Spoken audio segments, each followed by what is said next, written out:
सभी को नमस्कार my dear students. Today we are going to discuss with a very important topic, probability. I think you are well introduced with this topic from class 7th, but up to the class 9th you are friendly with this formula. The formula is PE is equal to number of favorable outcomes to E upon number of all possible outcomes of experiment, right? So this is the main concept of probability. So let's see कि इस concept के पीछे और कौन कौन सी चीज़ें आपको जानना ज़रूरी है. फॉर्मूला तो सभी बच्चों को पता लग जाता है. फर्स्ट ऑफ ऑल अगर वन लाइन में आपसे पूछा जाए कि व्हाट इज प्रोबेबिलिटी, तो आप बताने लगते हो कि द गेसिंग about an event is called probability, है ना. And an event which may be or may not be, that is called also probability. Anyway, आगे बढ़ते हैं और देखते हैं कि आपको 10th स्टैंडर्ड पर प्रोबेबिलिटी का कितना डीप नॉलेज होना चाहिए. जस्ट विद इन 5 मिनट्स में आपको ये पॉइंट क्लियर कर दूंगा. So let's start now. The theoretical probability, this is also called classical probability. Just I am speaking through NCERT.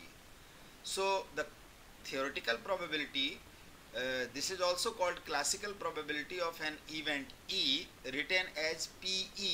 PE for probability of an event is defined as, ऐसे define की गई है, PE is equal to number of favorable outcomes to E upon number of all possible outcomes to the experiment. अब बहुत से बच्चे इतना लंबा याद नहीं रखते हैं, तो वो लिख देते हैं number of favorable outcomes upon total number of outcomes.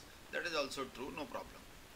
So let's start with the equally likely outcome से हम लोग start करते हैं. Suppose a coin is tossed at random. We know in advance that the coin can only land in one of two possible ways, either heads up or tails up. We dismiss the possibility of its landing on its edge. हम ऐसा भी नहीं कह सकते कि coin ना तो head गिरा ना tail गिरा. हाँ, हो सकता है अगर आपने सैंड बाल रेत के ऊपर अगर आपने उसको टॉस किया हो. So we can reasonably assume that each outcome head और tail is as likely to occur as the other. We refer to this by saying that the outcomes head and tail are equally likely. तो head और tail toss करने में जब आता है तो उसमें दोनों के बराबर चांस होते हैं. So this event is called equally likely event. Understand. इसके लिए So are the, अब क्वेश्चन ये बनता है, are the outcomes of every experiment equally likely? Let us see. इसको भी देख लेते हैं. Suppose that a bag contains 4 red balls and 1 blue ball and you draw a ball without looking into the bag. What are the outcomes? Are the outcomes a red ball and a blue ball equally likely? Note this question. 4 red ball 1 blue ball. तो ball कौन सी ज़्यादा है? Red. तो naturally red के आने के chance ज्यादा होंगे. Since there are 4 red balls and only 1 blue balls, you would agree that you are more likely to get a red ball than a blue ball. So the outcomes a red ball or a blue ball are not equally likely. However, the outcome of drawing a ball of any color from the bag is equally likely. So all experiments do not necessarily have equally likely outcomes. ऐसा ज़रूरी नहीं है कि coin जैसे भी और event अगर आप ढूंढने लगें कि सभी के सभी इक्वली लाइकली हो जाएं. एक्सरसाइज में एक क्वेश्चन दिया है, व्हेन ए बेबी बॉर्न, तो क्या क्या हो सकता है, या तो बॉय होगा या गर्ल होगी, इक्वली लाइकली है. Understand. When A car start, आगे एक्सरसाइज देखिएगा तो आपको पता चल जाएगा कि which event is equally likely. So at least एक वर्ड यहाँ आता है, when you are going to find out the probability of a question, the question may be like that, find the probability of at least one head, at most one head. So मैं आपको एक reason बता देता हूँ, क्योंकि at least also means less than or equal to. आगे बात करते हैं, उसी पर डिस्कशन के लिए मैंने ये वीडियो तैयार किया है. So main concept of the probability is, probability of an event is, और हायर क्लासेस में जाकर के यही फॉर्मूला बन जाएगा n/s. इसका मीनिंग क्या हुआ? एन का मीनिंग वही हुआ number of favourable outcomes to be, और एस का meaning sample space, sample space का मीनिंग ही वही होता है total outcomes. No problem. So let us see in coin probability. अगर क्वाइन में at least one tail means at least one tails अगर डिमांड किया जाए कि वन टेल्स की प्रोबेबिलिटी क्या होगी when you throw two coins. ए देखिए, टू कॉइन आपने टॉस किए, तो at least one tail means one और मोर देन वन. यानी अगर आप उसमें बनाएंगे उसके इवेंट्स, तो एक बनेगा पहले में अगर टेल आया क्वाइन में, दूसरे में हेड आ गया, या पहले में हेड दूसरे में टेल आ गया, या फिर दोनों में टेल आ गया. याद रखिएगा. तो इसमें कौन सी इवेंट लेना है? एटलीस्ट में वन और मोर देन वन. अब देखो इसमें टेल कहाँ कहाँ है. ये देखिए, at least one tail, at least one tail, at least one tail, more than one. याद रखिएगा एटलीस्ट में मोर देन जाना है. बट एटमोस्ट ध्यान से देखिएगा, सेकंड नंबर पे आ गया मेरा. इस दिस मीन्स वन और लेस देन वन. यानी टेल तो आए तो कम से कम एक बार आए, लेकिन उससे पीछे जो जो इवेंट हुए हैं, तो उसमें एक इवेंट और आया था कि हो सकता है दोनों में हेड आ जाए. तो देखिए एटमोस्ट में ये तीनों आपके फेवरेबल आउटकम्स हो जाएंगे. तो when you throw two coins, you toss two coins, तो आपका टोटल आउटकम्स 4 हो जाएगा.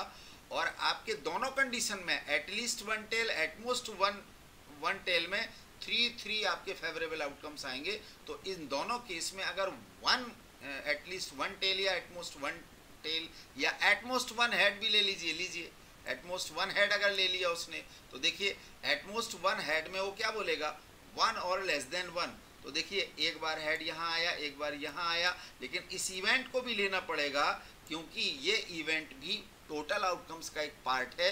तो लेस देन वन, एक बार हेड आने के बाद भी पीछे की तरफ कौन बचा, टीटी वाला बचा. तो हमें एटमोस्ट वन में ये 3 इवेंट्स लेनी पड़ेगी. तो ये हो जाएगा फेवरेबल आउटकम्स 3 और टोटल आउटकम्स 4. तो आपका प्रोबेबिलिटी आ जाएगा एटमोस्ट और एटलीस्ट दोनों में ही आपका 3/4 आएगा. अब नंबर के लिए जरा समझ लेते हैं. सपोज आपने एक डाइस को थ्रो किया, तो उसने पूछा find the probability at least 2 is also 2 अगर पूछा है तो 2 इज ऑल्सो 2 और मोर देन. एटलीस्ट आ गया ना, तो एटलीस्ट में यहाँ मोर देन था, देखिए ये मोर देन 1. तो एटलीस्ट में 2 और मोर देन 2. तो कौन कौन से नंबर आएंगे डाइस में 2 और मोर देन 2? 2 आएगा, 3 आएगा, 4 आएगा, 5 आएगा, या कुछ और आगे नंबर है 6 है तो 6 आ जाएगा. बट एटमोस्ट में अगर आपसे वो डिस्कस करता है, दैट मीन्स 2 और लेस. 2 तो आएगा ही आएगा, लेकिन उससे लेस जो छोटे नंबर होंगे कौन कौन से होगा, 2 होगा, 1 होगा, 0 होगा. आई थिंक एटमोस्ट और एटलीस्ट अब आपको क्लियर हो गया होगा. बस एटलीस्ट के लिए मोर देन पे जाइएगा उस नंबर के साथ, 1 हो या 2 हो, और एटमोस्ट में आप उस नंबर के साथ पीछे आइएगा, लेस देन में आइएगा, तो आपको इमीडिएट आपके फेवरेबल आउटकम्स पता लग जाएंगे और टोटल आउटकम्स पता लग जाएंगे. Let's check with a question. A letter of English alphabet is chosen random. Determine the probability that the letter is a vowel. Total कितने होते हैं हमारे पास? English alphabet 26. वॉवेल्स कितने होते हैं इसमें? ए, ई, आई, ओ, यू. कॉन्सोनेंट कितने होते हैं? माइनस कर दीजिए 26 से. वॉवेल और कॉन्सोनेंट, इसके लिए क्वेश्चन मैंने बनाया था. जहाँ और आ जाता है वहाँ जितने वॉवेल्स होते हैं वो लिए जाते हैं, जितने कॉन्सोनेंट होते हैं वो लिए जाते हैं.